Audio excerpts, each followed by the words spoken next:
Good evening, students. I am once again in front of you all with another poem from your literatures part. Last time we have studied one poem. I have explained you one poem of Robert Frost. Today I am with the name of the poem was Dust and Snow, and today I am explaining the second poem, that is Fire and Ice. This poem is again by Robert Frost. Okay, so this poem is also of 8 to 9 lines. 9 lines. This poem is of 9 lines. First paragraph is of 4 lines. This paragraph, another 4 line, and one single line.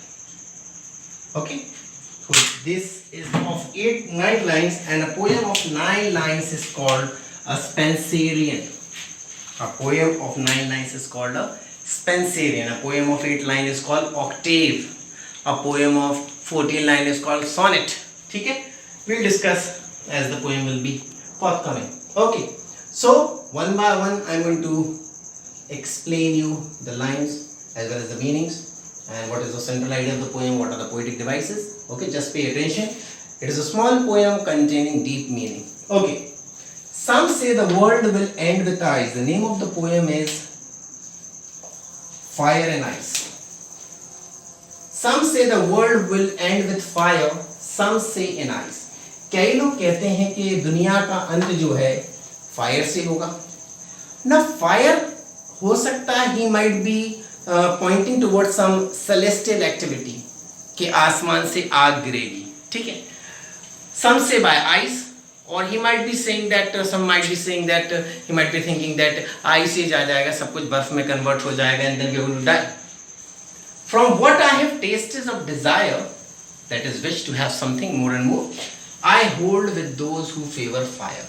So fire is a symbol of desire over here in this poem. Fire का मतलब यहाँ पे आग नहीं है. Fire का मतलब है इच्छाएं, desire. People keep more and more desires, and these desires will definitely bring an end to their lives.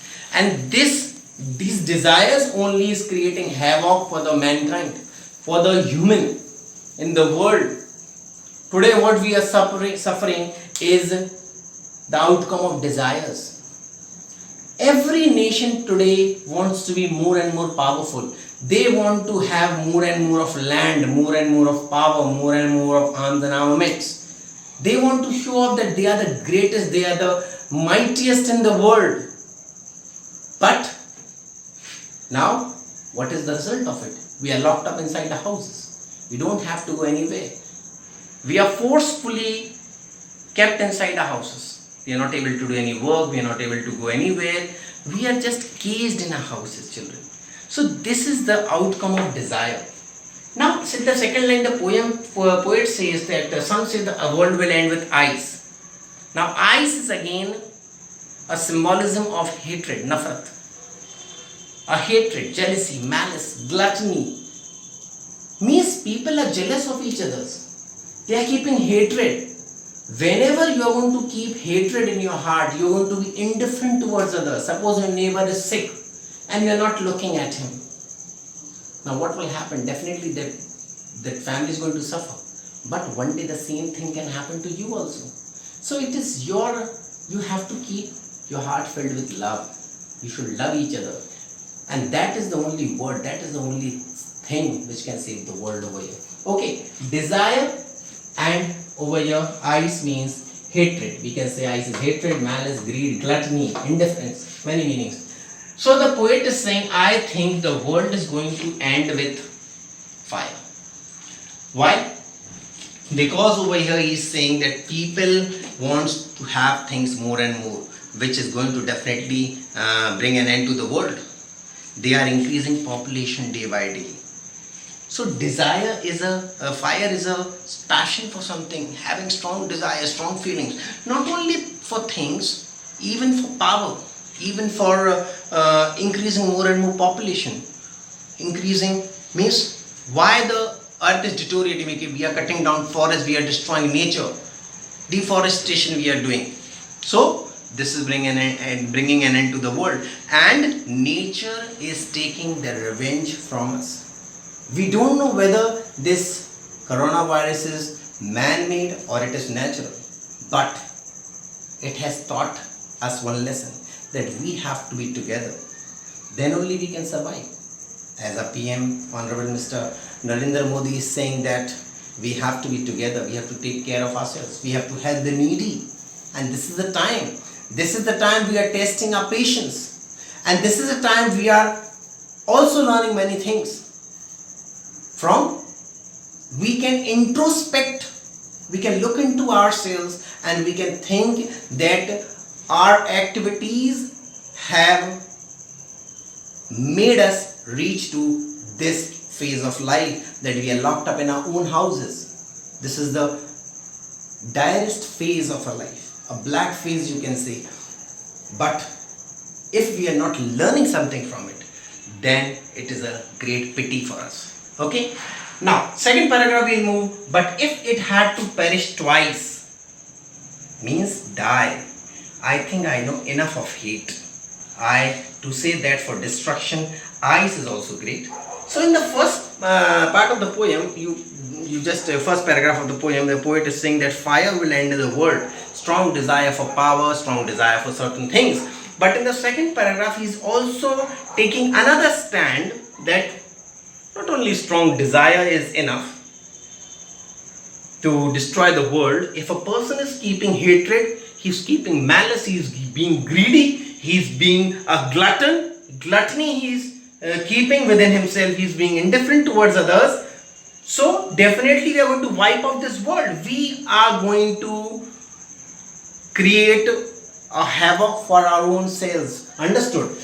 And that would suffice. Yani itna hi kafi hai. The two words I am telling you children, the two words, Robert Frost is a nature poem. And just see how he is bringing great meanings from the two words of nature, that is fire and ice. He is teaching, he is giving us a lesson that is sufficient for the destruction. No need of arms and armaments, no need of nuclear weapons, no need of biological weapons. If hatred is there in mankind, among humans, they're keeping hatred among themselves. They're hating each other.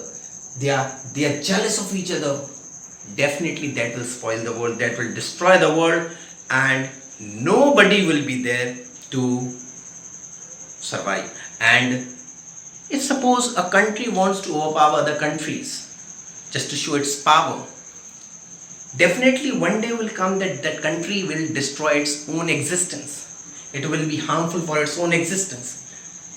So this is the time for us to introspect. हम अपने अंदर झांक कर देखें कि हमारी activities ने हमें आज लाकर कहाँ खड़ा कर दिया. Where we are standing today. So this is the time for introspection to us. I hope children you must have understood the meaning of the poem. What is the meaning of the two words, the fire and the ice, and the whole summary of the poem. Now what is the central idea? Entire poem revolves is that only love, equality, mutual understanding and sympathy towards the poor, towards the needy, for one and all can help us establishing peace on earth. If we want to live peacefully, if we want peaceful existence on this earth, we have to follow these four words, which are very most important.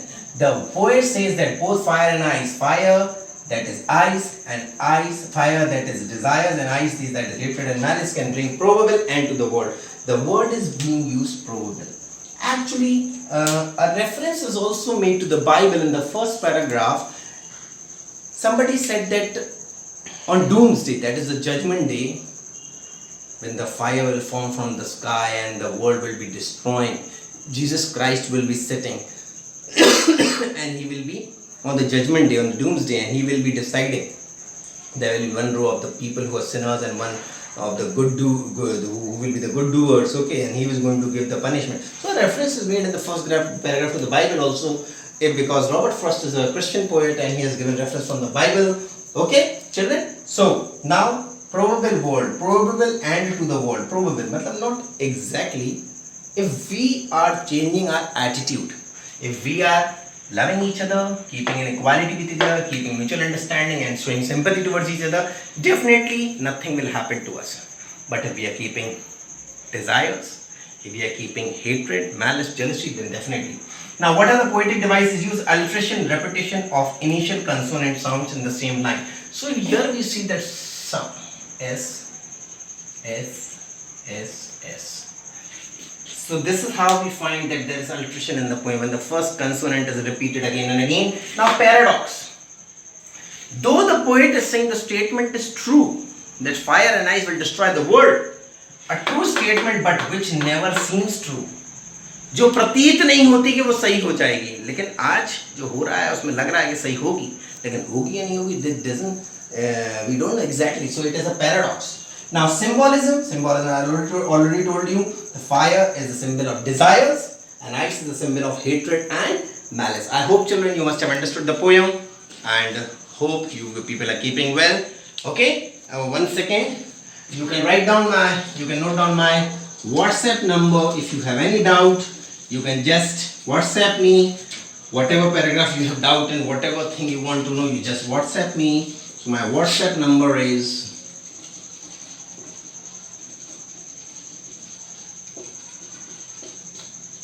9415959054. So whatever doubt you have, just WhatsApp me, write your name, write your school, and let me know that whatever doubt you have in English class 10. Okay, thank you children. Keep well and remain sound, safe and sound. Okay, thank you children.